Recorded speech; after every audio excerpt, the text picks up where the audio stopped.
Well, it looks like Morgana's like the new counter pick in Europe. Like you pick Leona or some other heavy CC hero, and then you just pick it, and you deny every kind of CC from the enemies. So it's pretty good. I like it. I actually copied it a bit, but I played kind of slightly different.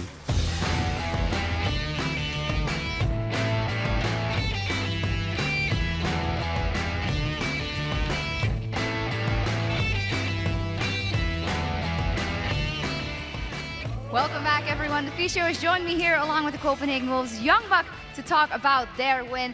4-game winning streak you're on right now. Tell me about that last win here versus Millennium. What were the priorities for you guys going into picks and bans? Well, we thought we could first pick the Lulu, but they banned it away. And then we actually had planned to ban the Annie, but since they picked banned the Lulu away, we said, okay, we're going to go for first pick Annie. And from there on, we don't have any bad matchups for the bot lane. And from there on, we'll just take it and also go for the Lee Sin. But you didn't actually first pick Danny, you first picked Lee Sin. Elise was also open. What was the idea behind that? My bad. We talked a lot about the jungle matchups for Amazing because personally we feel like Elise is a stronger champion, but Amazing just feels so comfortable in Lee Sin and says that he will win that matchup, then we put the trust in him and just give him what he wants. Tell me a little bit more about that, because indeed yesterday he was in the interview and I asked him straight up what's going to happen. He said, I'm going to win. Does that translate to the rest of the team? Are you guys getting more confident when he does that? Yeah, definitely now that we have a winning spree, there's a lot of confidence in our team and the morale is at an all-time high right now. And I think we can really use that to take momentum. For this week we already used it and we're going to use it for the Super Week too. And talking about Amazing, he's been fantastic. You must obviously feel like you play with him. We saw he got MVP last week. What do you actually think about him as a player and what do you think actually changed for him? Why is he so good at the moment? He has always been very good and that's why we picked him up. We always considered him a top 3 jungler even when he didn't have a team. He's very aggressive. He really has the great timings. He knows where to be and when to be where he wants to be and where the enemy is, and that's very important for us. And he times his ganks and in the perfect lanes, so perfect. All right, going into the game then, Worry obviously did a great job once again on his beloved Lee Sin, but how was it for you with the Vladimir you also love so much versus Trundle? Yeah, Vladimir is a champion that I've been trying to push with my team. Some of them didn't really like it, but I kept training it until it finally clicked and I could win every matchup. I really love playing him. I've been playing him since Season 1. So when the Trundle was locked in, I said, guys, please give me the Vladimir. I'm going to do this. And we keep talking about how the shot calling has improved, the decision making. I would actually like to know who's making the calls on the team. Is it everyone, or do you have like specific people do late game, early game? We all do it. However, I think that in the early game, Amazing decides where he ganks. We just feed him information and he takes it and decides what he wants to do with that information. When it comes to late game, I think Coutard and Unlimited are a lot more vocal than the others. Final question, as you guys are doing so good now, I know a lot of teams always say every team can beat every team. Where do you want to end up? First place. There you go. I'm happy you gave me that answer. Thank you very much. And of course, at the top of the show, we asked you to tweet us at LOL Esports and let us know which European LCS pro would you most like to have on your team and why. And here are some of your picks. The first one is from @LolDismiss. I would love to have Amazing on my team. He helps everywhere, and with his crazy kill participation, he is a must on my team. Lucky you. Definitely. Oh. I'll join in on that one because I would love to have him as my jungler. Just knowing the fact that whenever there's a gank coming in from the enemy team, I know he's nearby. I know he will join in, and I can just feel how much he's actually providing early game information to you guys and how good of a jungler he is. Better than you, I'm sure. Better than me. Second one is from @DCloud. I would like to have Yellowstar on my team. He's a solid, selfless support player who can make plays when it matters. How do you think he's doing right now? Yellowstar, at Worlds, for instance, he was probably the best support we had in Europe. Things have been going a bit up and down for him. He's still a very, very strong player. Together with Reckless, I feel we have one of the strongest bottom lanes in Europe. And whenever Yellowstar has these supports he can actually make plays on, he's always there. He's always good with them. He knows how to engage. And also he's providing a lot of information with timers and general shot calling. So I feel he is one of the most important supports we have in Europe.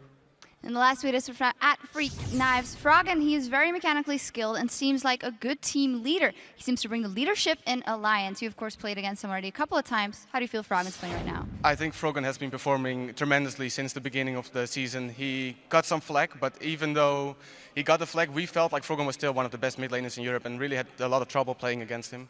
All right, well, thank you very much. And as always, you guys, thank you for sending us. Keep the discussion going throughout all the games by using the hashtag LCS. Thank you for joining us, Youngbuck. 4-game winning streak, very impressive. And now we're going to send it back over to Demon and Quickshot for our next match. Thank you very much, Shox and Deficio. I am Lee D-Man Smith, and it's good to be back behind his casting desk alongside Trevor Quickshot Henry. So, coming up, it is Alliance facing off against SK Gaming. But before we delve into this match, you already know that Alliance's AD carry Tabs is a force to be reckoned with on the Rift. But you might be surprised to learn that off the Rift, the Beethoven of the bot lane played something entirely different. I always get really happy when I see a grand piano and I just really want to play it. I can feel like tingling in my fingers.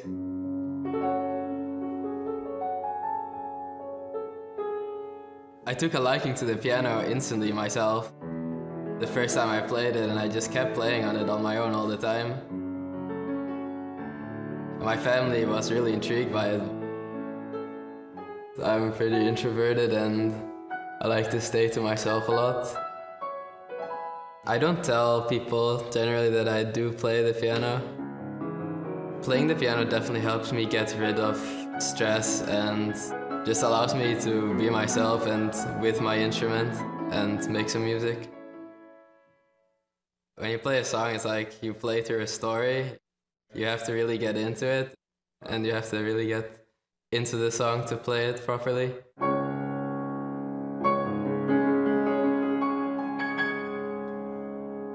Whenever I hear a really pretty song in a movie or anywhere, I'm like, wow, I really want to play this on the piano. I just try my best to find the sheet music for the line. If I can't find it, I'll just try to play it by ear, just because I really want to be able to play this song myself.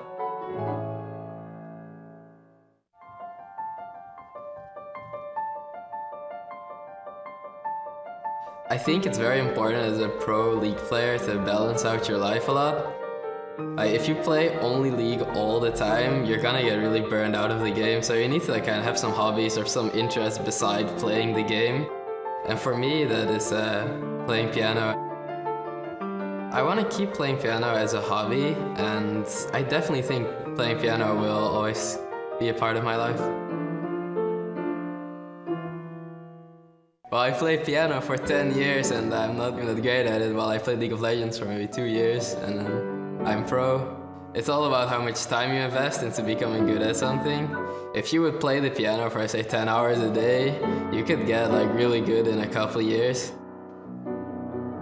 I always love making analogies with everything. You can have your own like play style in League of Legends. You can have your own kind of spin on pieces by playing them in a certain way. Just like when you make a mistake in League of Legends, if you miss a key while playing a piano piece, you can't just get mad at yourself, you have to just keep playing and keep going on. Everyone starts out as a beginner in the piano and also in League of Legends. It's about keep practicing and keep getting better and motivating yourself to keep playing, and eventually you reach where you want to be. And what do you know, ladies and gentlemen, it's not just Darian that plays the piano, it's Tabs as well, who I think more legitimately plays it. Definitely, and what I really like about that feature is just how Tabs manages to convey the time, the dedication, the effort that goes into playing piano in contrast to playing League. There's a lot of mindset things that are very similar between the two. And we'll see how it works out from, of course, these teams have met twice before and are currently tied at 1-1. But last week was the most recent, with Alliance turning around the game when SK Gaming looked to be winning. Yeah, now SK Gaming lost because of poor calls in the mid game. They secured an inhibitor and a Baron and simply got caught overextended. The problem is that it happened multiple times.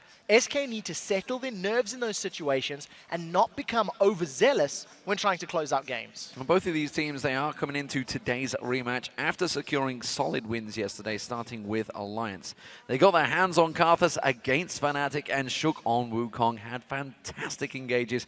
And honestly, it even surprised you mid-game. Yeah, they really did. I was completely caught off guard, and so were Fnatic. You know, Shook started fights so incredibly well. He was flashing with his ultimate running, and he was allowing Froggen to deal a truckload of damage with his incredibly strong Karthus. Looking at the stats, Shook went 6, 2, and 10, and Froggen went 7, 5, and 12. SK Gaming was actually the first team to ban Karthus against Alliance, and I anticipate it will be banned once again today. SK have had some great success, of course, over the last few weeks, taking down Roccat convincingly last week and then picking apart Super Hot Crew yesterday in a very one-sided game. SK played patiently, only challenging Super Hot Crew when Dragons and Towers were available, and yet they will need to temper their gameplay considering how they lost the game thanks to the over-aggression that they showed last week against Alliance. Yeah, I think that SK Gaming actually have the ability to play both aggressive and defensive at all stages of the game. They can vary it up, but they need to be on the same page as a team in order to ensure that they do it properly. They didn't do that properly last week. In my opinion, Svenskeren on Pantheon is a major threat. I was hyping him up before the game yesterday, and I'm going to do it again. If you give him Pantheon, he is extremely likely to ruin your day. He has gone 4 wins in 4 games, and it's definitely his hardest hitting champion. Yeah, definitely one to win. Want to take away from him. It's funny because obviously that Nocturne we saw picked against them yesterday by the Super Hot Crew. It was considered the counter against it. We'll see if it works this time around. Of course, let's check out those lineups for our 2 teams. On the blue side, it is going to be Alliance. And that means Wicked's in the top lane, Shook in the jungle, Froggen as the mid lane, Tabs as the AD carry, and Sniff as support. And on the red side, it will be SK Gaming. Freddy's up top, Svenskeren in the jungle, Jez's in the mid lane, Candy Panda as the AD carry, and of course in Rated, playing the support role. So mentioning the Pantheon, the Nocturne, the Karthus, what are we going to see banned out here? So the last time these teams met, the Karthus and the Varus were very quick bans straight out the They were the gates. first time we saw that Karthus ban as well. Exactly, and we hadn't seen it. So SK had the inside track on any scrim information that Alliance were running. I wonder if Wukong is going to be a consideration here against Shook. Remove that from him. On the other side of the coin for Alliance, I think Annie and Pantheon, potentially even Ziggs. We still seen Jez's playing an extensive amount of Ziggs, even though he said the nerf to the minefield is making it a little less tier, but I still consider it a top pick for him. And I had a laugh with Froggen as well yesterday when he was talking about his Karthus, and it was that kill on Reckless. And he's just like, I didn't even know he was low. I was going for Becca in the mid lane. It was just like, oh, that was handy. I got a kill. It worked in his favor. That particular kill was a little unfortunate. Reckless, underestimating the barrier as well. Had barrier. Yeah. He underestimated the Rod of Ages, and Froggen had just hit 11, like within the last 30 or 40 got seconds. That second level. So it was a on tier the 2 ultimate as well. You know? Must have just been within about 10 hit points as well, I think. I mean, you looked at the hit points, you think, he's going to be safe. Nope. It was close. So I looked at it, and I remember Reckless had about 420 HP, and the Requiem with the AP was adding about 470, 480 damage if memory serves. So it was going to be really close when you add in magic resistant percentages. But anyways, for this game, I think the junglers are going to be very important. I think we've seen LeBlanc banned out multiple times against Froggen. It is also something that you can't forget. If you run a squishy mid laner, like a Ziggs, for example, Froggen could play LeBlanc into that and grab himself a couple of kills if we see the picks And of course, going we're on 4.2 this time around, so I don't expect to see Froggen going for the likes of Yasuo in that mid lane, which he did before. So Yasuo in this patch has also had some numbers tweaked. Smaller range on that ultimate as well as the flow. That nerf gun's been firing pretty hard. It has been firing pretty hard. We'll see how it affects Alliance's picks and ban strategy, because what was more interesting about the Yasuo pick from Froggen is he picked it with no additional knockups. There was nothing else to support him. Well, we called these bans, and it was pretty obvious, wasn't it? Pantheon taken away from Svenskeren, Vayne taken away from Candy Panda, and Karthus taken away from Froggen. So lots of targeted bans already. I want to see if the Elise is going to be banned out. SK Gaming had the option to run Pantheon or Elise last week. They ignored it. They let it go through. We have seen a decline in victories on Elise jungles because, as many players have said, you don't get to practice it, you don't get to scrim with it, so we don't see that top-tier Elise play in the LCS recently. And Wukong's been rising to prominence recently, so that may well be next focus as well. There is the Trundle ban. Wukong, a champion that Shook picked, so maybe they're going to focus on towards that one. Final ban coming through is Renekton, so 2 top laners taken away here. So the question now is, are they going to force Wicked onto Irelia? And if so, SK Gaming may have some form of counter pick to work around that one. Knowing that Trundle was banned, immediately we see the reply of the Renekton. It does leave up the likes of Shyvana, something that Freddy has played, and we're still seeing played more so in North America than EU, but it is a champion that can still do well. Lulu picked in there. It may be on Nif, you know, and we've seen this a few times already today. It's sometimes locked in as that straight first pick mid laner, but it could be for Nif once again. So Nif ran it yesterday. It was first pick for Alliance. They immediately followed with Irelia and then Wukong. And Wukong is still up. Sivir is still up. Those champions that we've seen work for Alliance in the past are still available, so they may decide to go that route. Well, Aatrox was played by Freddy last week. He has been hovered over, and we do see that Kayle locked in. So with Kayle being locked in, we've seen it in the hands of Countard in the previous game in the mid lane. But we've been talking to a lot of teams and a lot of players over the course of the last week, and SK is one of those teams that has discussed the possibilities of Kayle elsewhere. We may actually be seeing Kayle in a different role, and we'll have to see how the rest of this pick ban plays out to get more accurate. Oh, we talked about those picks. There is the Wukong. Sivir's going to be 4 tabs as well, so some strong picks for Alliance here, I'm feeling already. So this is the exact, 3, I'm going to say core components of that running mobile composition. You get that Lulu to be able to speed up Wukong, even though she's in the support role potentially. It's still going to be a nice speed up that'll allow Alliance to engage. The question is, who do they put around it? We could see Froggen defaulting to the likes of an Orianna. You get everybody in, pull them together with that shockwave, knock them up with the Wukong. The option's still there for them. Lucian being locked in for Candy Panda this time around, and Sven Skjern will be on Evelyn. It's a champion I believe he's played before in the LCS. At the moment though, Lucian up against Sivir, that's a big range differential now. It is difficult, but thanks to Sivir having the Boomerang Blade, she can actually trade fairly evenly with that Lucian. It's going to be able to spell shield some of the damage as well. This is amazing. Thresh and Annie have got all the way through to this last phase, and Morgana's the one that's being considered. Now, part of the reason I think that Annie has made it all the way through is I'm not 100% sure where this Kayle's going to be going for SK Gaming. I do have it in my mind that it's going to be a support Kayle for N-rated. If Annie had been locked in earlier, you automatically know that that's going to be a mid lane Kayle. So we've got to see where SK do lock in that final pick. And like you said, against hard engages, somebody like a Morgana is great, but we did expect Lulu's go to Nif, and it does look that way now. So Aurelia will be Wicked's choice. Where is that Lulu going to be going? Will it be the support? Will it be the mid laner? At the moment, Orianna is going to get locked in, it seems. That will be Froggen, although despite the crowd, they really wanted Nidalee. Gragas. I think Jesus has to play Gragas here. If you put that in rated, the Kayle for the support, you've got the survival for anybody that gets low. And the disengage that Gragas is going to offer you can knock away this Alliance composition that wants to run at you. If you really wanted to get, funky, you could also go with the Ziggs. That's a lot of disengage from the Hextech minefield. You can knock people away for the satchel charge as well. Often we've talked about it. Well, Nidalee was played yesterday by Jesus, I believe it was. He's a champion that he's played twice already, if memory serves, and he's won both of those games. He's also been very successful with Ziggs. These are champions that we've started to say you've got to have to start banning them away from Jesus. You've got to start respecting him. In my opinion, this is a slightly riskier pick because there's so much movement from Alliance. With Nidalee locked in, if SK Gaming are a little bit out of position, they could just get ran down from Alliance. Let's not forget the 2 shields that Alliance have. They are giant shields they could be. The Orianna shield and the Lulu shield. They could build up and be enormous and really put a dent in those spears that are going to be thrown from Jesus. So I'm very excited that the Kayle is going to be in the support role. We did say that it is a possibility. It's something we've mentioned. Thanks to the changes on her ultimate, it does not cost anything. So in lane, if anybody goes low, you're going to throw that intervention down, and SK Gaming are going to have that sort of survival, that extra life. There's going to be a lot of pressure on Sven Skjern to get early ganks going here because I feel like the team fight power of Alliance is significantly stronger than the power of SK. But we have also seen Freddy on Aatrox before. He can split push, he can control the tempo of the games. In conjunction with that invisible, scary, ever-present Evelyn, it is something that Alliance cannot offer or cannot forget. And of course, this is the 4.2, so Kayle is very different. Intervention is free mana, the heals speed up as well, etc. It's all very good for Kayle. So we're interested to see how it works out. N-rated once again, pulling out a different support.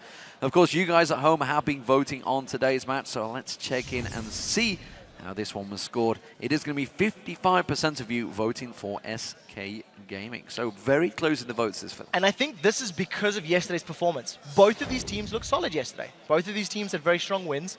And coming into this matchup, considering how the last game was actually very close, I think that's completely fair. In terms of picks and bans, I really feel like the laning phase for SK Gaming is going to be very crucial. Because once we get to those roaming 5v5 situations, the amount of chase that Alliance has, there's no way SK can get away if they're slightly out of position. Well, Here we go, ladies and gentlemen. The game is about to get underway. Game 3 of Friday, and this is a crucial game for both of these teams. Alliance going to be starting out as the blue team, while they're going to be up against SK Gaming as the red team, playing from top to bottom. And both these teams we've seen maybe... I mean, Alliance is a team that actually has been caught out a few times at level 1 play. I expect them to play really cautiously here. Yeah, I think in terms of this game right now, SK Gaming will most likely want to just defend themselves. They've got a, in my opinion, much weaker level 1. They've got much less to offer in terms of CC and the like. One thing they do have in their favor is that Jesus with Nidalee is going to be able to start throwing down those bushwhack traps. Hasn't skilled it right now. I actually put a point into that javelin toss. So at level 2 or level 3, is going to allow herself to get some more zone control. We've seen how brilliantly Pekka did it earlier against Gambit. Lines up tons and tons of those little traps all over the place and makes it very difficult for Alliance to get in cleanly and safely without stepping over it, getting vision, and giving SK the signal saying, hey, we're coming in. And what do we make of these two top laners, the Aurelia versus Aatrox? The sword versus the shield as well, both Thoran items being picked up, but different usage. This is going to be a very interesting lane. So the first thing we need to notice is that Wicked has gone flash teleport. He's not running Ignite. So this immediately signals kill pressure on Freddy's side where he does have that Ignite.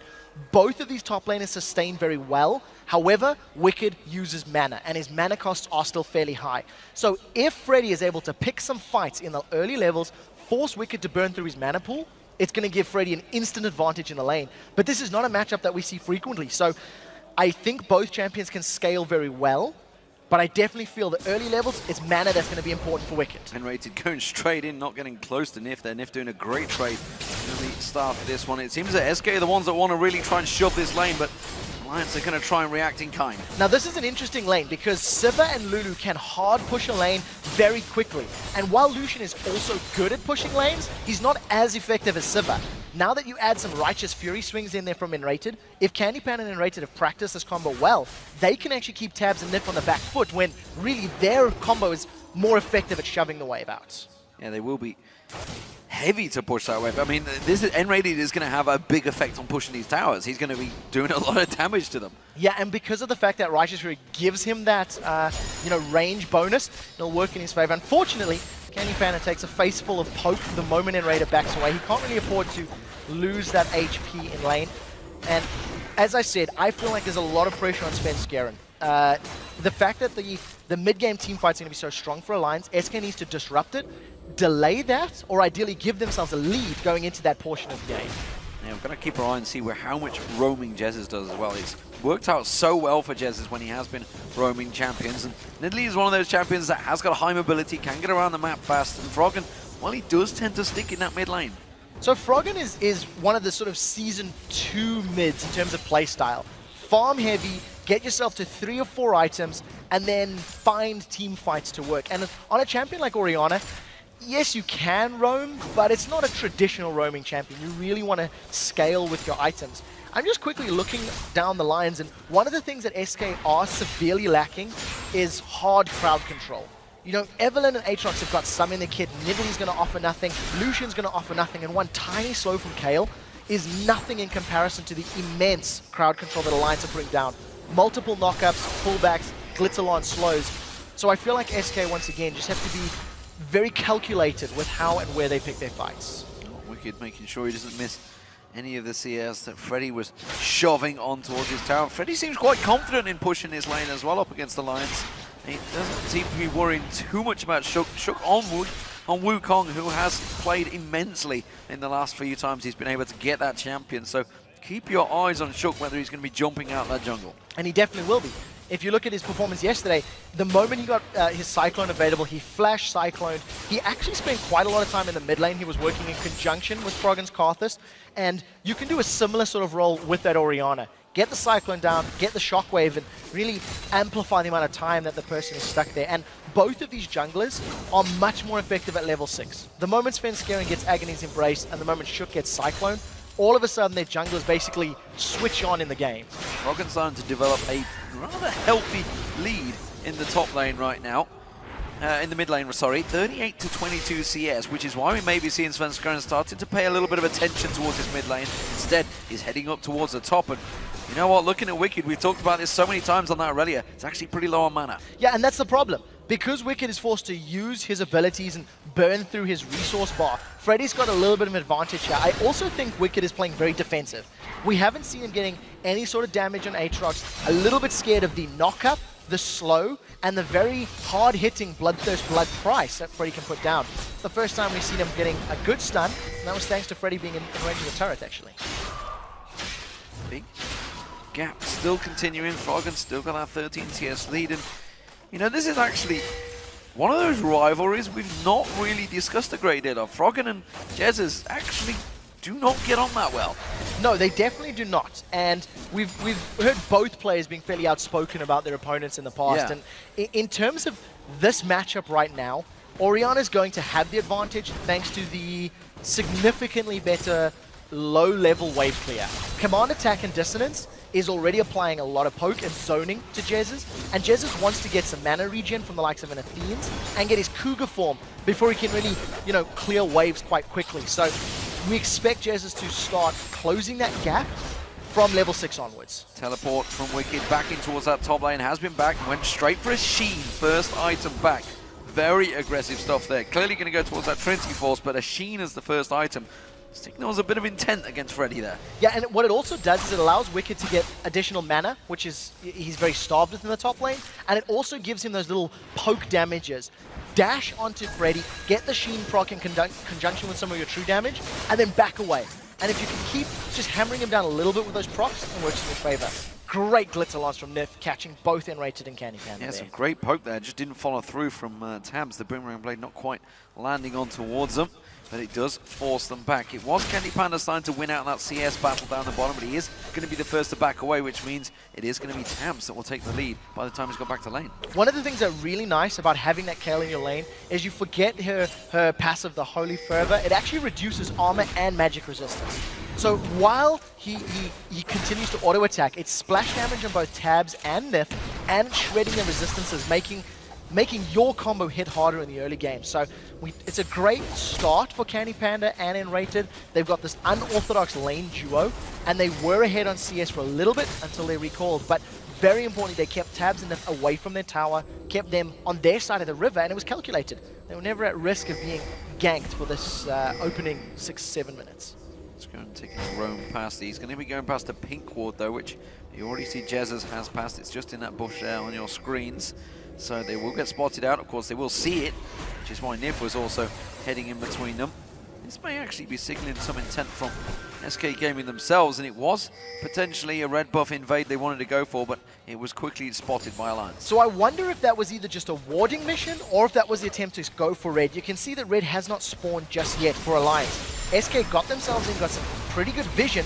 Now it's respawned, and take a look at this. We talked about Jesus roaming. He's already moving to help Svenskeren. The duo lane is coming up as well. So immediately, SK's got a numbers advantage. Alliance can't even challenge. They've lost their first buff. Good play from SK Gaming, going for that aggressive red buff invade, hit and run, and Svenskeren walks away without any danger from Alliance. So Shook slightly being outfoxed there by Svenskeren in the jungle. Yeah, it was really good play from SK, very calculated. They knew they wanted to challenge it. They knew they wanted to, I don't want to say shut down, but they wanted to try control Shook a little bit more. Considering how strong Shook was yesterday in Wukong, I think it's a very smart decision. In the top lane, Wicked's on Freddy. Oh, Freddy in all sorts of trouble. It has got that Bloodwell, remember, and is going to be needed. And Wicked, well, he may be able to get on and get the stun here. You can see Freddy having to jump away from that one, so that passive is not available. Well, that was brilliant from Wicked. He just threw down his ultimate and the rest of his abilities, even without Ignite. That Sheen alone allowed him to stomp Freddy.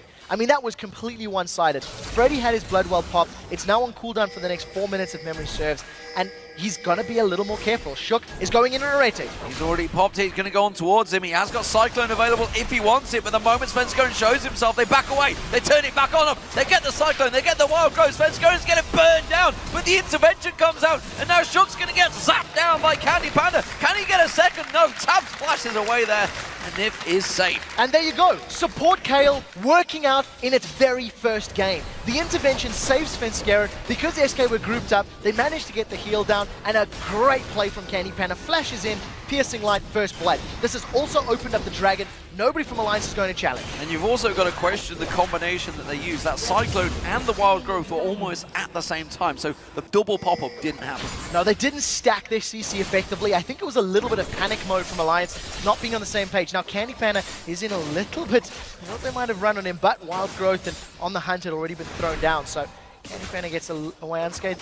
I think Candy Panda is being a little brave, because every time Enrater's gone away, Candy hasn't backed off. He's just sitting there, and he continually takes more poke. He's going to be a little more careful as more items are secured. And you've always got that worry that Svenskeren could be around. When there's an Evelyn on the map, you're just never quite sure if you should be going aggressive. No, and I want to see how Svenskeren itemizes his Evelyn. Because we've seen multiple builds in the past. We've seen, you know, ADs, we've seen APs, we've seen hybrid, like mixed damage.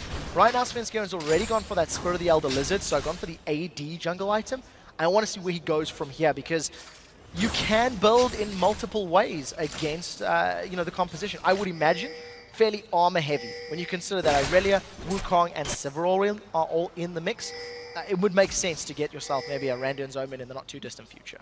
So ward placements again, trying to spot out Svenskeren. Svenskeren saw it happen, takes away that pink buff, a pink ward rather, that was just placed in there. So that investment from Shook, that was this time around, is not paying off, and he needs to start being a little bit more sneaky with those pink wards. Yeah, got to place them a bit more efficiently. One of the best things to do with those pink wards is place them on your side of the jungle. You can see that there's been basically 2 pinks on the map throughout most of this game for Alliance. One in the top lane, one in that red buff area. And it's safe, almost guaranteed vision. First little support and support battle, and basically nothing happened. That was a little anticlimactic. Enrage is also another one that we want to keep our eyes on. Where does he itemize? He's going for the Nomad's Medallion as his first item, going to get himself towards that Talisman of Ascension. But where does he go next? Does he get ability power or something similar?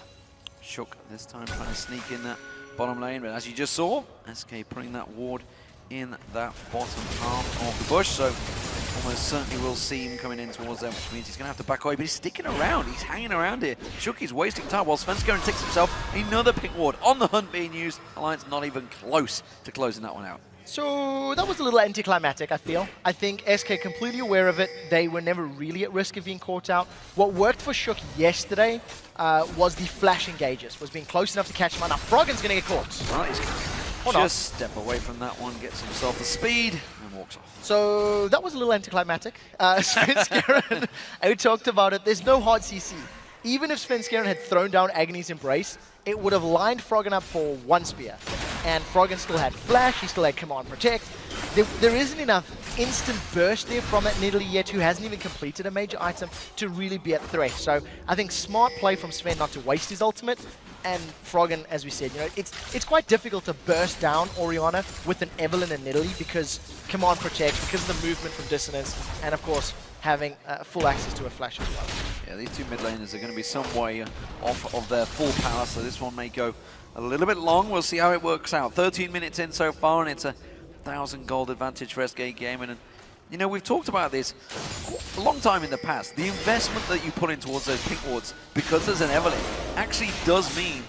We'll get back to that. We'll just see whether Freddy and Wicked do like to go towards it. Bloodwell is available this time around for Freddy. He's decided he's going to stick around aggressive. Now he realizes he's in all sorts of trouble. He gets caught by the Cyclone, tries to get away. The Bloodwell is popped. This time he's going to have to try and get away from it. Don't think it's going to happen. Wicked should be able to get him down. Wicked very low. He needed the help from Shook for that one. Freddy should have flashed first and then gone for the Dark Flight. He was halfway through channeling that Dark Flight, and while he was mid-air, Shook knocked him even higher into the air with the Cyclone. It cancelled the distance, and that meant Freddy was stuck in place. Now, I was looking at the matchup. Since Freddy got himself that Giant's Belt, he was actually winning that 1v1 against Wicked. Wicked is healed, he's come back, he's going to get this tower with the use of the teleport. Not 100% sure it's the best, but now Nif and Tabs are being dove. Going for the tabs, they want him, they're going to get him, I think. They're going to see the Wild Growth will be enough to save him. No, Keys goes down. Nif's going to be the next focus target. Have they got enough to close the gap? The Culling's going to come out, doesn't quite glance on towards him. And Nif, the little pixie, runs away. It's not over yet. Shook and Wicked, they actually have decided to back away from the top tower. Now, let's break this down quickly. On the bottom lane, that dive from Sven was perfect. Enrated didn't even use intervention. He didn't need it. Candy Panda was tanking the turret for a little bit. All he burned was the barrier. If we go to the top lane, we did see that in the 1v1, Freddy with the Cutlass and the Giant's Belt was able to beat the Sheen and Phage Wicked. Wicked has since upgraded that to a Trinity Force, so it's going to give him a little bit of a power spike, but I still feel like Freddy at level 10, almost hitting level 11, should be able to win those duels. Freddy just needs to be a little more cautious, popping the flash first and not allowing his Dark Flight to get interrupted, because Shook got himself a kill on the side of Alliance. Very aggressive stuff from Nif here, chasing him all the way up the lane, making sure he gets on towards them. Drops that wave down low enough that Tabs can clear it out. And in terms of CS, well, we can see it's still Candy Panda that's been dominating that lane in the early levels, as well as Froggen. He's winning out in that mid lane, 170 now to 143, so big advantage over Jesus. But no surprises there. Jesus is just going to continue throwing those spears. They've both got different jobs when it comes to team fights. Yeah, very different indeed. Froggen needs to wait. Oh, Nif completely caught out here. This time Svenskeren will close on towards him and get himself a very easy kill. I said Nif was being a little over-aggressive early on, and they made him pay. Candy Panda actually used his flash to try to get the last hit, didn't secure it, so Summoner Spell is down. With Nif being dead and with 15 seconds on Dragon, SK Gaming should be able to challenge if they group up very quickly. I think part of the reason they did that tower dive earlier was to try and get all of that vision. You can see right in the lane, right now where Wukong is standing, I believe he's clearing a ward out as well as Dragon's getting ready to spawn. We do see Wicked actually heading down here already. He's got a long way ahead of Freddy. Does mean Jez is going to step away. Shook's going to get caught out. Maybe no, Svenskeren can't catch on towards him. Now Alliance have got themselves a 4-man group. That's going to be a 5 in a moment because Nif is almost there. Yeah, so Alliance have actually delayed SK a tiny bit. It should be enough time to get Nif into play. He's going to have Wild Growth available. Now, if a good spear or two lands from Jez's, it's going to make it much more difficult for Alliance to get away with these engages. However, there's not a lot of ability power on the side of Jez. He's just got that Athene's and Holy Grail to work with. So he's connected 2 already. Other than hitting Nif, it's not doing too much damage right now.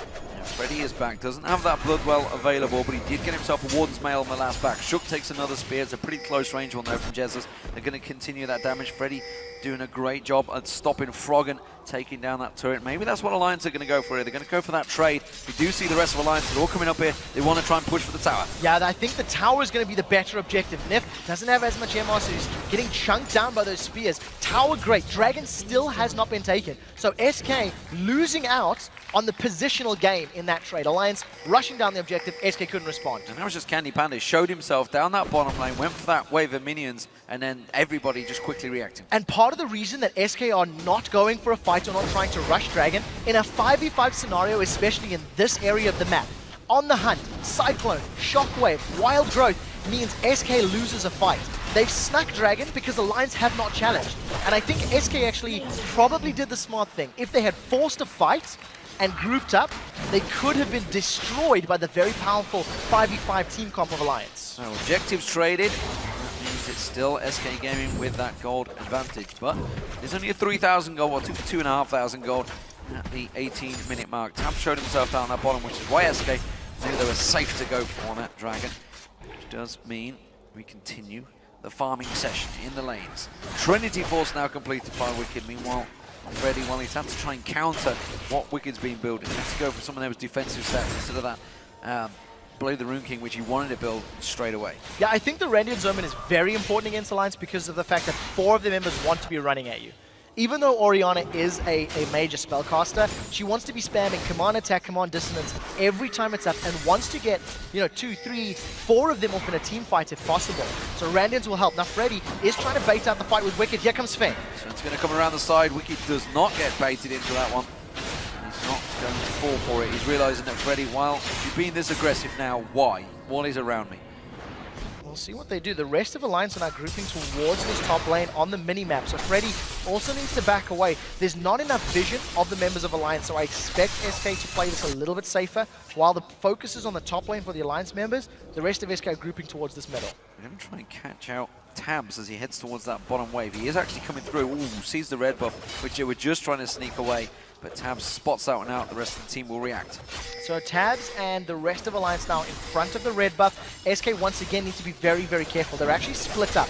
3 members of SK on the bottom half of the buff. That's stolen! The steal. Fantastic stuff. Jesus comes in there. They had the ward placement and they had No cover on that one, which is actually sloppy play from Alliance. They should have realized that was coming. Yeah, the fact that SK were grouping there, SK had pretty good vision. You can see all the way on the right-hand side of the buff. Now that SK are split, Alliance realize that they've got that strength. On the hunt's been thrown. He's already trying to get away from this one. Oh, he's going to flash away. Freddy should be safe. Shockwave not going to pull in, but Cyclone comes in there. Now Freddy's getting caught out. Intervention being used up. Shockwave pulls in 2 members of SK Gaming, but they are safe for now. The question is, can Alliance keep it up? If they'd stuck to the tower, they may have been trading. Teleports being used from Wicked to prevent Candy Panda securing this. That's going to mean the top lane is going to be pushed by Alliance. It was Wicked that was up there. He did all the work, but he's had to go in defensive duties. Svenskerin's going to come in here, but I'm not too sure they can hold this one off. Now, we do see Alliance have backed away as SK got into position. If we go back to that mid lane fight, had Jezz played a Ziggs or a Gragas in that situation, they could have prevented that pressure being put on them, could have knocked them away with the Gragas ultimate or slowed them with a minefield. In that circumstance, a defensive Nidalee offers very, very little from a team that is just throwing themselves at you. What we do see now is because Alliance pushed so hard in the top lane, it's given SK Gaming free time in the mid lane, and they've got a lot of damage on that turret. Wicked comes in, has to use that ultimate to clear the wave, but as you say, that was a big chunk of damage done to that tower. SK Gaming still showing danger signs here for Alliance. They do still have that gold lead. We'll see whether it equates into anything in the next fight, but it's not really something they want. They're going to just avoid all of the team fights. They don't want it. They want to poke. Yeah, I really feel like that's SK's game plan. Unless they feel that they can instantly burst somebody and then, run in a 5v4 fight, I'm expecting SK to play in somewhat of a similar playstyle that Fnatic just did. Play split push, play the lanes, try to get towers and try to get poke with Nidalee. And every time Alliance try to group and force them down, is just back away. You see in the itemization, Freddy's got himself a Randuin's, Svenskerin's got himself an early Randuin's. We talked about how physical damage heavy the Alliance composition is, and movement speed heavy, Randuin's deals with both. Well, Jezz is actually falling behind a little bit on Froggen. You can see Froggen's got himself that Rabadon's Death Cap already. Jezz is probably quite close to it, but he is about 40 CS behind on Froggen, so not quite there just yet. They don't really have as much universal gold. Actually, tell a lie, they've got 2 dragons to 1 tower for 2 towers, so it's probably close in global gold. But the waves at the moment are not being shoved by either team. Everybody's holding off. That bottom one's one that Alliance have sort of had to defend pretty heavily. It's been SK Gaming that keep going down there. Meanwhile, the top inner turret has also been poked down. Freddy at the moment pushing him again on towards that top lane. Svenskeren thinking of coming up to help. So Dragon is up in a minute and a half, and I think both of these teams will set their sights on that prize. And we see that SK have done a lot more deep warding than Alliance over the entire game. There's a couple of good wards on the red side jungle where Alliance have got vision, but for the most part, SK have grouped up, they've gone in, and they've warded as a team. I need to see if they're going to do that again in preparation for this next Dragon, because it's basically how the fights have happened. Right now, though, Wicked's coming in from behind, Svenskerin's coming from the river. This is a lot of people on the hunt. They're going to try and go for it. On the hunt will be pulled in there. Shockwave not really landing where it needed to. SK Gaming are doing a good job of kiting away from all of that damage. Now they're going to Candy Panda. He's going to get focused on it. He's in all sorts of trouble. Not really going to be enough. The barrier comes out. Shook's going to try and close it towards him. Now it's Svenskeren. They're switching their focus and maybe not getting on the right target. And SK Gaming disengage just about at the right time. 30 seconds to Dragon. Alliance surely have this in the bag. SK Gaming got away with that one. I feel quite lucky. Had Wicked been closer to the fight, he could have dove onto Candy Panda and potentially got themselves some kills. Because of the fact that Alliance threw everything at SK and didn't stack their ultimates effectively enough, it didn't hold them in place. Tabs is pushing the bottom lane while the rest of SK are in the middle. But look at that. 4 members of SK, all taken low, all now pushing, because they've got 2 healers. They've got big heals coming out from Nidalee and Kale, and it is working, and they've just shoved back in towards that mid lane. We saw, of course, the bottom lane turret going down. Tabs is going to take that one, but Tabs is all off on his own right now, and SK going for Dragon. It goes a step further than that. Not only do they have the heal of Nidalee and the heal of Kale, you've got Aatrox with built-in sustain and lifesteal, and a Bloodthirster on Candy Panda. So they get themselves back up to full health very, very quickly. And once again, allowing SK to play the map game. They push the middle lane down, forced Alliance to respond, and SK have started Dragon. They should be aware the ultimates are not up for Alliance, and that's why they're forcing this fight. The call-in on Wicked, on the hunt, not up for Tabs either. They are actually stepping away from the Dragon here. They should be finishing this one off as quick as possible. Cyclone is back up, Shockwave is back up, but Alliance, they're backing away from this one. Freddy's going to draw them in. It's the 3-man Shockwave. Freddy gets the intervention on him. Cyclone lands on 4 members of SK Gaming, but they've already managed to take Shook down. Now they're chosen on towards Nif and Wicked. They are all low. Tabs is going to get focused off. He may well get Sven's going down. The heal! The Glitter Lance comes out. The heal lands out there from Jesus, and Froggen can't get close enough. He's going to continue chasing, but he will be running into Spears, and that was a dragon and a kill for SK Gaming. But look at Wicked. He's taking advantage. He's trying to shove that mid. Somebody give Freddy a noddy badge because he held 4 members of Alliance at bay. He held them back, prevented them getting involved in that fight. Even though there was a 3-man Shockwave and a 4-man knockup, it didn't mean a thing for Alliance because they weren't stacked together. It wasn't at the same time, and Freddy was zoning them out. Freddy's Bloodwell didn't even get popped during the course of that whole fight. That was brilliant play. I think me and the rest of the world don't understand what a noddy badge is, maybe. A gold star. A gold star, that's more like it. But I'm sure in Africa, someone somewhere's like, I know what you mean, Trevor. I know exactly what you're saying. Let's check this fight. So the things that you want to watch for, take a look at Freddy. He's in the middle of the entire Alliance team, even going through the stun. Wicked does not dive the back line. Wicked sticks onto Freddy, and he's forced so low by Freddy that Wicked's zoned away from the fight. Even though the Cyclone got thrown on SK's back line, it was to no avail.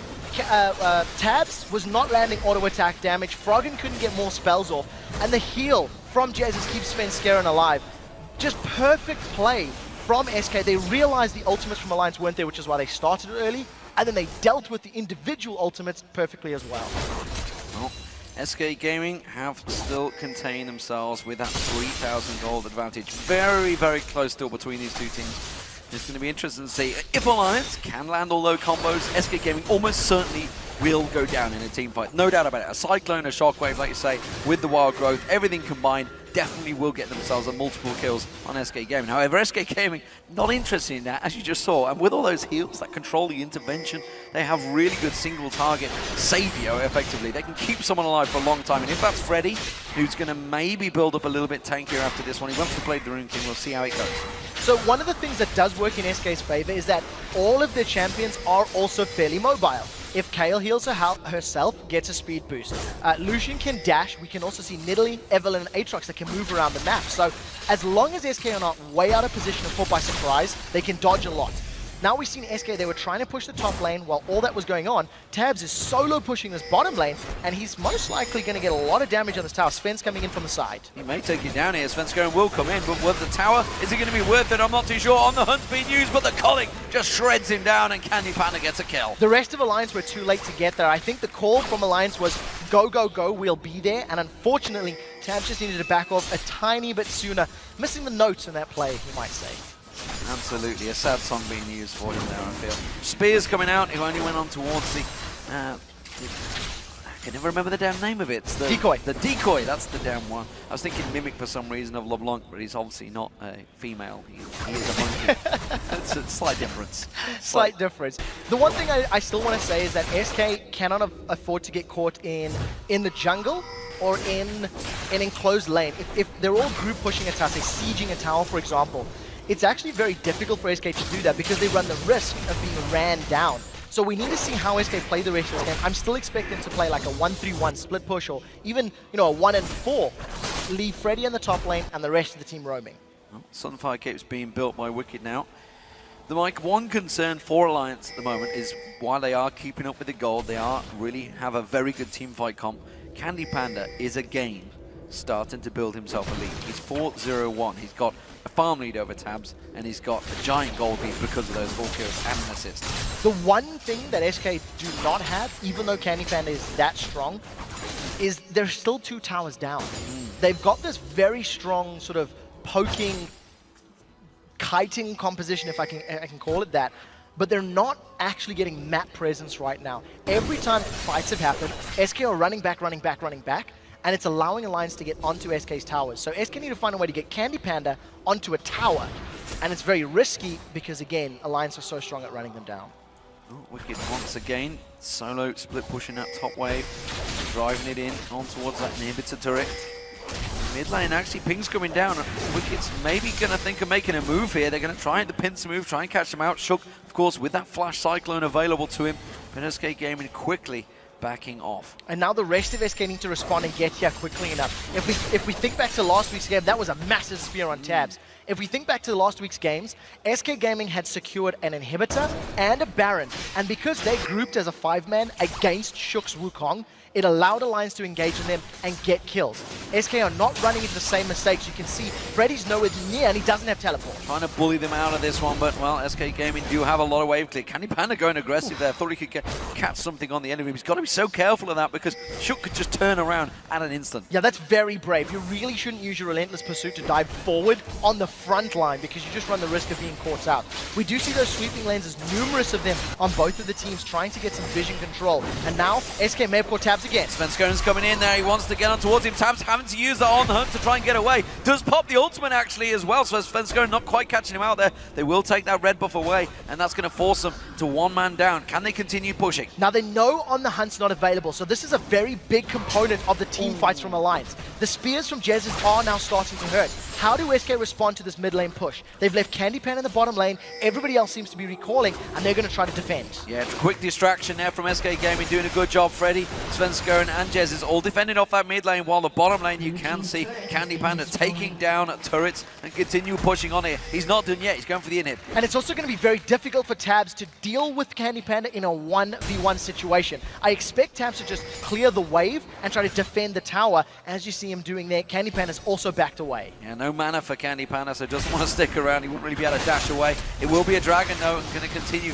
taking away those dragons. Every single dragon so far for SK Gaming, I believe, 5-1 in kills, so that gold lead is continued to pile up. 4 out of 4 dragons. There's been one minor challenge from Alliance, but SK played it perfectly. And one of the things that we have seen from Alliance is when they do not have control of objectives, they've lost games. Their rotations this time around have been fairly good, and they seem to try to make the best of a situation. Earlier, when SK got a dragon, Alliance got a tower. But now that Alliance have pushed SK all the way back to those inner turrets, it's so much more difficult and so much more risky for Alliance to go for another tower when SK are trying to secure themselves a dragon. His Veil has been built by Candy Panda, wants to make sure he's not involved in that Cyclone or Shockwave. He can get out of there. Of course, Wicked could also be diving for him, so everything's starting to be built up defensively from these teams as required. Wicked up against Freddy. They haven't really gone at it since that early few levels where Wicked had the advantage, but still it may well be much closer this time around. Yeah, I also think that with Freddy having now, so many higher levels, he's level 16 with Massacre and Blade of the Rune King, I don't think there's enough damage from Alliance to take him down. Nif just gets melted by those spears. That's a Deathcap Void Staff on Jez's, and he hit a lot of spears yesterday as well. We'll see if we can keep up the accuracy today. Yeah, it's something we've been seeing a lot of in the Korean scene, a lot of in the North American scene, but finally we're starting to see a lot more Nidalee in the European scene. I did wonder about it. Jesus was the first to really bring it out in the European scene, this split, and it has been played to much success this week. I'd love to see what the win rate's like for it as we go in towards the Super Week next Tuesday. So one of the things that is great about Nidalee is that when you are landing high damage spears, you get so much control. But it's a very big risk because if you are shut down early, if you're ganked early on and you don't get the items, you offer very little. Now, all of a sudden, Alliance are a little bit split up. SK are thinking about going. They've got to be so careful. Svenskeren catching all 5 members and towards her with that ultimate. They will catch them out here. You can see Freddy coming in around the side there. Cyclone being used, but it's just not enough. Intervention on Jesus. Wicked has to try and get away, but he gets pounced on by Jesus. SK Gaming are shredding through Alliance here, but Tabs turns around, tries to put some of that damage back on towards Candy Panda. It's a duel back and forth. Svenskeren trying to get closer, but Candy Panda takes him down. Now Nif getting caught out. Spear from Jesus. Froggen the only man standing. The Bloodwell comes out from Freddy. Spears going back. Jesus is very low on this one. I'm not too sure whether they can push for Baron. It's risky with Froggen still alive. That was a very important play from SK Gaming. They caught Alliance unawares. Now Froggen's trying to do the best he can. Candy Panda's on him. Candy Panda tries to duel it around there. Froggen gets caught out. A spear comes out from Jesus, and that will be the ace for SK Gaming and the Baron. That was a phenomenal play, and I talked about how Alliance had the better 5v5, but in that situation, SK Gaming jumped in first. They were able to get so much damage. Take a look at this. You can see that every single member of Alliance is grouped up in that bush there with the exception of Wicked. Candy Panda was able to dash away from the shockwave, didn't take the damage, and even though it's an enclosed space, because of all the damage that Shook took early on, he couldn't get a full channel on that Cyclone. There was no wombo combo from Alliance, and that's the risk you run when you have those big team fight comps. You have to admit, though, that is a lot of damage being returned to SK. So if SK had not executed this flawlessly, which they did, it could have gone so much worse. They end up getting Froggen in a couple of seconds, and they grab themselves a Baron. And that shockwave, it caught no one. If it had held on just a little bit longer and pulled the trigger, you saw them all clumped up there chasing. That dissonance did a lot of damage. With a shockwave on top, could have absolutely destroyed SK. That shockwave, even though Candy Panda has that Banshee's Veil, it still would have hit incredibly hard. Now the rest of Alliance have to deal with a Baroned up SK that have this excessive poke from Nidalee, and this tower's going to get dropped. That was the first wave. Candy Panda's tanking it, for goodness sake. Tanks down that turret and gets himself the turret for Spire. Nif, look at that, almost 100 to 0, one spear from Jesus, taken very, very low. Nif's going to have to start getting some magic resist, or he's going to get popped. He's already getting popped. I think right now the problem for Alliance is that they need to force a 5v5, and they've been unable to. The reason they beat Fnatic yesterday is that they were able to force fights, and Shook had, you know, perfect flash cyclones. This time around, SK have not been in a position where they could get jumped on, and then the few times they have been in that position, they've responded well. They've backed out at the appropriate time. They haven't allowed themselves to all get caught by every ability. A Cyclone hits without a Shockwave. A Shockwave hits, then later the Cyclone comes. So it's very coordinated play from them. And you know, we've been talking about how well Amazing's been doing, obviously MVP last week and maybe even this week, but you got to talk about Svenskeren again. He's still having another brilliant game. 1-0-6, involved in, what, 70% of the kills so far for SK Gaming. And his Pantheon was banned away. I feel like Pantheon is Svenskeren's strongest champion. It's taken away. He doesn't go for the likes of Elise. Elise was also removed from the pool as well. No, I'm lying to you. No, Elise was available. Elise was available and unpicked once again. And Svenskeren picks up this Evelynn. And, you know, it's something we talk about often on the desk, that when an Evelynn's there, you have to worry about the pressure. Even if she's not ganking and not there, you have to buy pink wards. You have to invest that money. Psychologically, you have to be aware that she could be there at a moment's notice. Yeah, and that big fight, that ace that turned it around was all started by Svenskeren. He was the one that threw himself in there. Banshee's Veil now completed as well for Svenskeren, along with that Radiant Zone which he had early on. The Hex Drinker, he's got so much magic damage against Froggen. He's got so much armor prevention against the rest of Alliance. He really is a tanky member running that front line. Now, one of the things that I think Alliance have done a little, maybe not as well as we've seen in the past, Wicked hasn't been with the team at the moment the fight has started. Wicked's always been a little bit late. Candy Panda again is just going to tank up the turret hits, he'll regen off the minion wave, and he's got Baron sustaining him as well, plus all the heals from the rest of his laners. Look at that on Tabs! Yeah, Tabs in all sorts of trouble. That's the AD carry having to step away from this one. That means that SK Gaming can push on this inhibitor turret. No pressure there. They just walk in, take what they want from Alliance, and, well, they are defenseless right now. Can they land that shockwave? No. Froggen can't pull the trigger, inhibitor taken. At this point in time, even if they do land a shockwave, you've got Freddy that's got a revive from his passive, as well as a Guardian Angel. You've got intervention that's going to prevent anybody dying, and all of the massive heals from Nidalee as well. It is an incredibly difficult task for Alliance to pull themselves back. They needed their team fights to have worked much earlier in the game. It didn't, and now SK have got to a Fnatic level of hope where they can just sit back, throw out spears, wait for one to land, and go for the objective. And that's exactly what's happened. And when it lands on your AD carry, as it just did, you basically take an objective. Candy Panda again, as you say, you can tank out these turrets. He's quite happy to take some hits, back away, get a heal from either Jez's or N-rated alongside him. Let's just get tanked down. There's literally nothing Alliance can do. Of course, there's the Baron buff on, but they are making great use of it. Wicked trying to split push, goes down the bottom lane, gets himself that inner turret, and he's going to continue pushing. SK Gaming, though, all backing off. He's going to have to step away. So at this stage of time, N-rated has gone for a very utility-heavy build. He's got the coin, he's got Mikhail's Crucible for another heal on top of the heals I've already got, and when he casts his W, it's healing for 270 hit points, with the, of course, not counting in the intervention, which can also work in his favor. You've also got a 450 ability power Nidalee that's going to be throwing down several hundred hit points with the heals as well. So what Alliance need to do is catch SK alone, catch them split up, where they cannot stack all of those multiple heals from multiple champions, and then try to force more objectives. But as it stands, Alliance can't run the risk to, because they're just going to lose more towers. Oh, they're going to try and turn it. Cyclone, they caught Candy Panda out. But again, intervention goes down. He's perfectly safe. So then Sarah comes in, gets the ultimate on all 5 members of Alliance once again. But this time it's a lot more looser. But look at SK Gaming. They're just picking off Alliance side by side. Svenskeren tanking out Wicked and Nif. He's quite happily pushing on the pressure on towards him. Wicked now takes a spear. That drops his hit points down. Freddy closes in towards him, flashing away left, right, and center. They're chasing in the top. That's going to be Nif going down. Froggen's so low here. Candy Panda caught out singly. Is it going to be enough? No, he's got the life steal and turns it back on. Guardian Angel from Wicked pops. He's going to respawn back in there. Can he get on Candy Panda? Candy Panda just hanging off the side and will back away.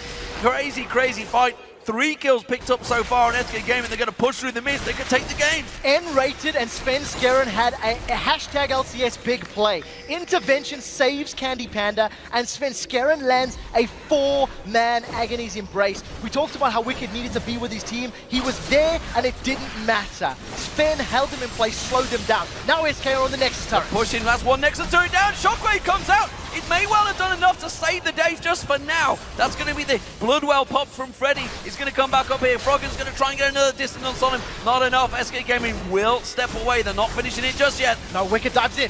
Or just in towards the culling. Not going to be enough. He will just back away from that one. So, let's take stock. Let's slow things down. SK Gaming, big advantage. 1 Necklace turret down. Now, if that fight had happened 20 minutes ago, Alliance would have got the kills. Had Alliance been closer on gold and not so far behind in terms of statistics, they could potentially have shut Candy Panda down very early on. And we talked about how they needed to find stragglers of the SK composition and throw themselves at. They did. Unfortunately, there was just too many saves. That intervention was great. Also, with Freddy going down under the turret, it's actually the GA that gets popped first, and then the Bloodwell follows second. So he still had another revive, even if they'd stuck around. SK played it safe, backed out. Realistically, I'm going to expect him to challenge for Baron and then go to close the game out. That's what it's going to be. The Baron just spawned up there, but Alliance are actually pushing, trying to go towards that mid lane. They're going to run headlong in towards SK Gaming. A freshly bought and paid for SK Gaming, who immediately, you see the culling pop straight away from Candy Panda, not really hitting anything. They're wild targets, but with a huge gold advantage, Alliance really are playing a risky game. They're going to pop the talisman. The On the Hunt's going to go down there. They're catching on towards Freddy. Has got that Bloodwell available. May well have to use it, but coming in at the side. Svenskeren gets in there. Manages to get on towards Froggen. Froggen have to run away. The spear lands on him. Froggen goes down. You see Diff going down. We see Shook going down. Taps goes down. Alliance are falling left, right, center. SK Gaming just closing in to finish this game. SK Gaming have done it. They managed to keep their entire team alive. The Bloodwell from Freddy revives him in the fight, and even though Alliance managed to find a squishy-ish target, the heals, the survives, the revives, SK get 4, get the Nexus turret, they're on the Nexus. Great game from SK Gaming, continuing their dominance. 17 kills, 1 death. An impressive performance once again, and you just have it to give it to these guys. They formed as a brand new team, effectively, at the start of the spring split, and my God, teams really have to respect them now. You have to. During picks and bans, I felt that Nidalee was a risky pick. I thought it was you needed to be even or ahead in order for that pick to work. SK Gaming hardly flinched. I don't even think Gragas or ZXC was a consideration for them. They executed perfectly. They didn't get caught out. They didn't fall prey to the wombo combo. And once they hit that power spike, they started landing spears and winning team fight after team fight. Let's talk about some of the stats. You got a 5-0-6 Nidalee. You've got a 9-0-5 Candy Panda, a 2-0-9 for Svenskeren, and 0-0-13 Kale support. The only death given up on the champion that has a built-in revive. So I'm incredibly disappointed with Freddy actually giving up that single death and avoiding the shutout, only the one. But phenomenal play. The lower level trades between him and Wicked's Aurelia went in Wicked's favor. But the moment Freddy got himself that Bilgewater Cutlass and the Giant's Belt, all of a sudden he was winning the trades, he was sort of setting the tone, and he just played such a great disruption tank. He kept all of Alliance focusing him in the mid-game team fights. And no longer 100% win rate for Aurelia in this split for Wicked, of course. So what do we make of this? I mean, Alliance, they played great yesterday against Fnatic. They completely dominated. Yes, but it was a Fnatic that was down. So the curse is definitely broken. They've gone 1-1 again this week. SK Gaming, though, are just continuing to pick up wins. SK Gaming is the strongest team in Europe at this exact moment in time. I'm going to go on record and say it. They are consistently They are consistently impressing me. Their team comps, their play. The game they lost last week was their fault. Yeah. They made a bad call. This game, they won on their own heels, and Alliance didn't play bad. Alliance had a composition that needed to fight, that needed to get in there.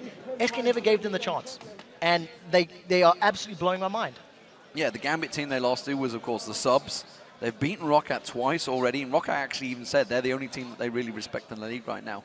So SK Gaming, they are on a tear, and this is a fantastic turnaround for SK Gaming, because you think of like how successful SK Gaming over the years has been in multiple games. SK Gaming now is starting to get a bit of a dominant team in Europe. This is good. They really are, and it's in part, actually, I would say the majority of it is because of their map control. I think they play objectives absolutely impeccably. They have the level of objective and tower control that Fnatic had in the opening 3 weeks of the split. They rotate well, they grab them. The one thing that I think teams need to try find a ways to disrupt their laning phase. SK Gaming as a team never lose the laning phase. They will always gain advantages or go completely even and then out-rotate you in the mid-game.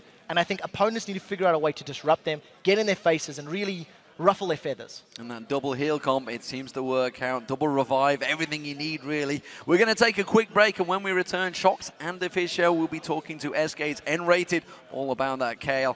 Then Super Hot Crew will be looking to engage a Roccat team who need a win here to take sole control of first place. But first, let's take a look at what it takes to be a shot caller in the European LCS.